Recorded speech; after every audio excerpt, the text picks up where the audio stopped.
Former Chief Minister and leader of opposition Bhupen Singh Hooda says that today there is an outcry in the state due to the power and water crisis. The government's promise of providing 24-hour electricity has proved to be a breeze.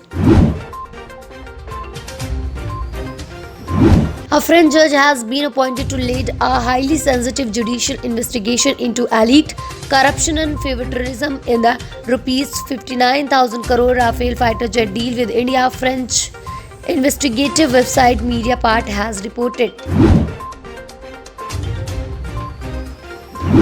Months ahead of the high-stake Uttar Pradesh Assembly elections, the BJP received a shot in the arms as its supported candidates won 46 out of 53 seats in the Zilla Panchayat chairman elections, the polling for which was conducted on Saturday.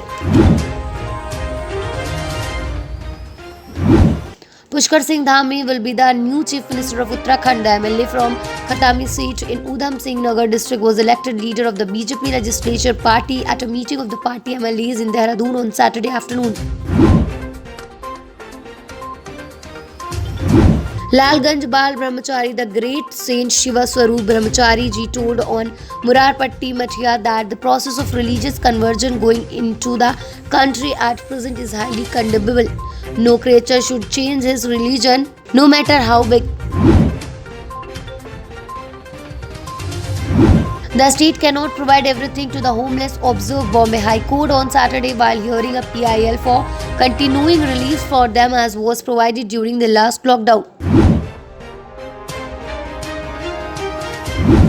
Karnataka Chief Minister B.S. Yedurappa on Saturday announced further lockdown relaxation in the state. Night curfew has been lifted. The government offices are permitted to reopen. District administration can apply more restrictions. Twitter has told the Delhi High Court that it is in the final stage of appointing an interim chief compliance officer and an interim resident grievance officer under the new information technology rules. Union Minister Jitendra Singh on Saturday said there is a progressive decline in COVID-19 cases in all 8 northeastern states, but cautioned that the fall in active cases must be followed with greater thrust on vaccination and strict observation of relevant protocols. Kangana Ranaut took to Instagram to comment on Priyanka Chopra's political standpoint. Sharing a post on the photo sharing app, she wrote, "But this is not just in journalism. It is every field the way Priyanka Chopra has gone from being a nationalist to secure puppy."